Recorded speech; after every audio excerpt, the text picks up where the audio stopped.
Steve Campos here, experimenting with boiling eggs. As you can see, I've got 3 boiled eggs here of different stages of boiling, and I started with the three eggs in a saucepan with water that was up to over the top of the eggs.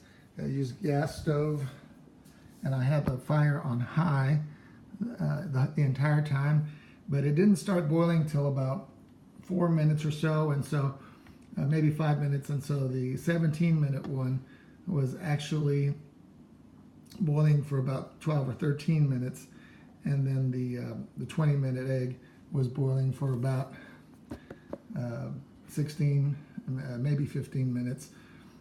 But as you can see, the one that was cooking for 17 minutes, including the first 4 or 5 minutes that it wasn't boiling, you can see that the center has a little bit, sort of not completely cooked through, but it's actually what a lot of chefs say this is the way it should be done.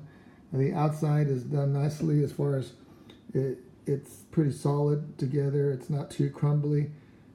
If you want crumbles, you know, maybe the 18-minute is good.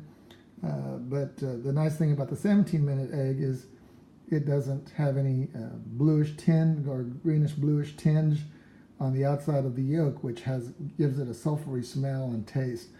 The 18-minute egg, you can't see it. It's just starting to have that bluish greenish tinge, and so I really wouldn't do it much more than that.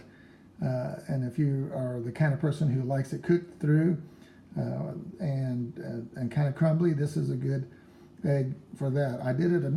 I pulled out after 20 minutes this egg, and it cooked through, and it wasn't too bad in terms of the bluish green tinge. I've seen it worse, but you certainly don't want to go over 20 minutes because they're starting to have a bluish greenish tinge on this one, and it's quite crumbly as well. This one's a little bit more creamy, although it's still crumbly, and this one is certainly the more creamy egg, and which is why I think 17 minutes, maybe 17 and a half minutes would be a good time. I think I'll have to try another at 17 and a half, but this is a good, gives you a good idea of how long you can cook an egg, starting from cold water, and how long you need to leave it in there until you pull it out and put it in an ice cold bath to stop the boiling. Hope this helps. Bye.